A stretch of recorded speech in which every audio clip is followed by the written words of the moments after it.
A revolta da vacina ocorreu no Rio de Janeiro, então capital do Brasil, em 1904, por causa especialmente da obrigatoriedade da vacinação contra a varíola. Digo especialmente porque a vacina obrigatória não foi a única pauta durante a revolta.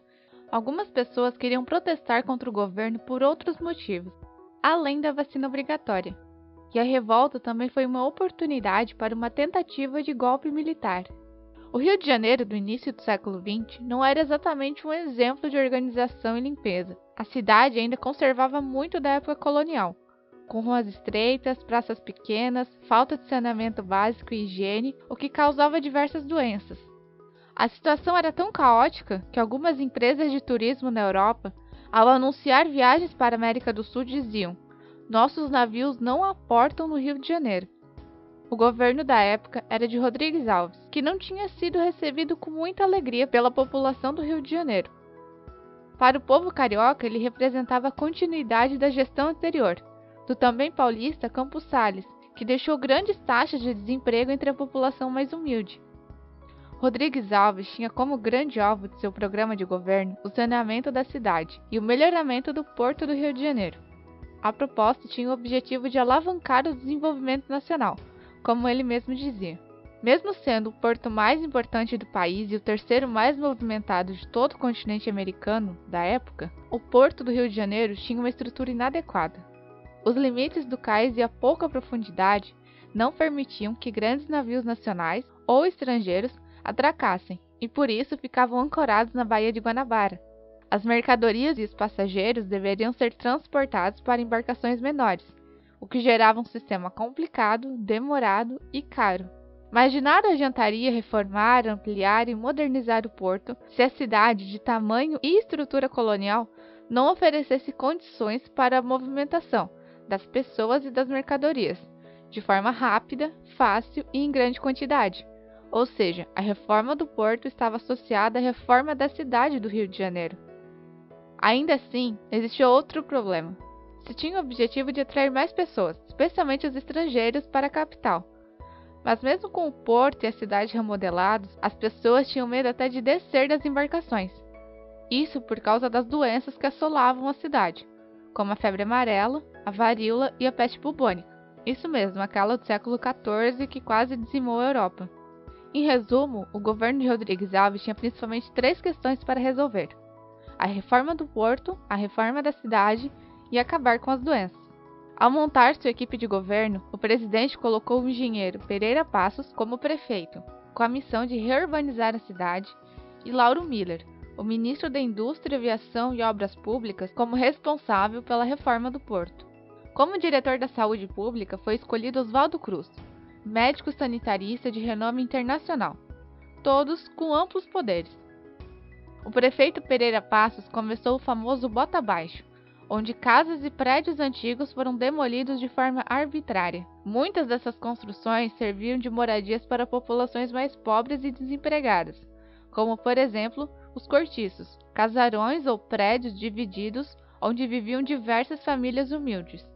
Com a demolição de vários imóveis na zona central e portuária da cidade, isso disparou o valor dos aluguéis e empurrou as populações mais humildes para os morros e periferia da cidade, formando assim as favelas. Com a expulsão dos mais pobres do centro da cidade, as doenças e endemias acabaram indo junto com eles, para os morros e regiões periféricas. No lugar dos velhos prédios surgiram grandes avenidas, como a Avenida Central, a atual Rio Branco, além dos novos prédios. Ruas do centro foram alargadas, como por exemplo a 13 de Maio. Jardins foram formados, como o Campo de São Cristóvão e a Praça Tiradentes. As mudanças foram inspiradas especialmente nas obras de reurbanização de Paris. Por isso, é possível concluir que, semelhante ao que ocorreu em Paris, a escolha do desenho urbano do Rio de Janeiro obedeceu a um critério claramente político, que consistia em deslocar as massas mais humildes do centro da cidade, eliminar os becos e vielas perigosos e abrir amplas avenidas e asfaltar as ruas. Tudo isso evitaria, ou pelo menos dificultaria, os motins e revoltas clássicas, com trincheiras e barricadas, por exemplo. E no fim a medida mostrou-se eficaz, porque a revolta da vacina foi o último motim urbano clássico do Rio de Janeiro. Ao mesmo tempo em que as obras eram feitas na cidade, o sanitarista Oswaldo Cruz colocava nas ruas cariocas suas equipes mata-mosquito. Baseados no estudo do Dr. Finlay, em Cuba, Oswaldo Cruz concluiu que a transmissão da febre amarela ocorria através de um mosquito rajado, que se proliferava em águas paradas. Isso, mesmo o mosquito da dengue. No caso da peste bubônica, o alvo eram os ratos, que carregavam transmissores da doença, especialmente as pulgas. O governo passou ainda a pagar a população pela captura dos ratos e espalhou policiais sanitários pelas ruas cariocas, removendo lixo e aplicando raticidas. O médico e sua equipe tinham a missão de percorrer quintais, jardins, terraços, telhados e porões para fazer a limpeza. E qualquer imóvel considerado anti-higiênico poderia ser reformado ou demolido. E isso podia acontecer muito rápido, literalmente da noite para o dia. Logo, todos os setores da oposição aproveitaram para entrar em cena e criticar o governo de Rodrigues Alves e suas medidas. Mesmo com as críticas, o sanitarista continuou com seus métodos de Operação Mata-Mosquito, e em 1904, a febre amarela e a peste estavam praticamente extintas do Rio de Janeiro. Mas ainda assim, faltava um problema a resolver: a varíola. Oswaldo Cruz sabia que a única defesa contra a varíola era a vacinação em massa da população. As fontes do governo insistiam que a medida foi adotada com pleno sucesso em vários países europeus. Então, por que não seria no Brasil, onde a incidência era muito mais grave? Em junho de 1904, foi proposto um decreto para vacinação obrigatória, o que não era difícil de conseguir, já que o governo possuía maioria no Congresso. O objetivo era uma campanha que atingisse o máximo de pessoas no menor prazo possível, mas Oswaldo Cruz e os outros membros do governo esqueceram de um detalhe: de conscientizar a população primeiro. Durante os meses que se seguiram, a oposição lutou contra a aprovação da lei, até que em 31 de outubro de 1904, a lei foi votada e aprovada. As hostilidades aumentaram cada vez mais. Foi criada até uma liga contra a vacina obrigatória, apoiada pelos positivistas, que eram oposicionistas ferrenhos de Rodrigues Alves. Políticos e imprensa oposicionista passaram a insuflar o povo contra o governo através de discursos e charges que ironizavam Oswaldo Cruz. A partir disso, começaram a surgir e se propagar boatos falsos sobre a vacina, como que ela não evitava a varíola e ainda causava outros tipos de doença, ou até que era feita a partir de sangue de ratos doentes. Outra questão é que setores da imprensa e políticos da oposição colocavam a vacinação obrigatória como um desrespeito, especialmente às mulheres. Vamos lembrar que estamos falando de uma sociedade super recatada no começo do século XX.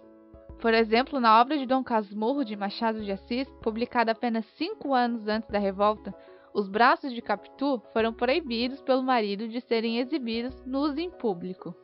O caso é que o descontentamento do povo, que já vinha crescendo desde o governo do Campos Salles, se agravou com bota abaixo e a Operação Mata-Mosquito do governo, e a vacinação obrigatória acabou explodindo a revolta. O estopim da revolta da vacina foi a publicação, no dia 9 de novembro de 1904, do Plano de Regulamentação da Aplicação da Vacina Obrigatória contra a varíola. Já no dia seguinte à publicação, em 10 de novembro, as agitações se iniciaram com toda a fúria, que mais tarde seriam as características da revolta. Os setores da oposição política, que desde longo tempo vinham articulando um golpe contra o governo, aproveitaram as reações indignadas da população para dar início então à tentativa de golpe. Depois de praticamente uma semana de terror, no dia 16 de novembro, o governo toma uma decisão e revoga a obrigatoriedade da vacina antivaríolica. Com isso, o movimento se acalma até desaparecer, tão naturalmente quanto surgiu. A cidade ressurge da revolta irreconhecível. Casas destruídas, janelas estilhaçadas, restos de bombas que haviam sido queimados, ruínas de prédios incendiados, lâmpadas quebradas, perfurações de bala por toda parte, entre diversas outras cenas. A revolta gerou um número incalculável de mortos e feridos, perdas e danos materiais inestimáveis e uma atmosfera geral de terror que iria ser sentida até 2 anos mais tarde. Em 1908, quando o Rio de Janeiro foi atingido pela mais violenta epidemia de varíola de sua história, o povo correu para ser vacinado, em um episódio oposto ao que ocorreu na revolta da vacina. E por hoje é só. Muito obrigada por assistir. Não esqueça de curtir e se inscrever no canal e compartilhe se você gostou do conteúdo.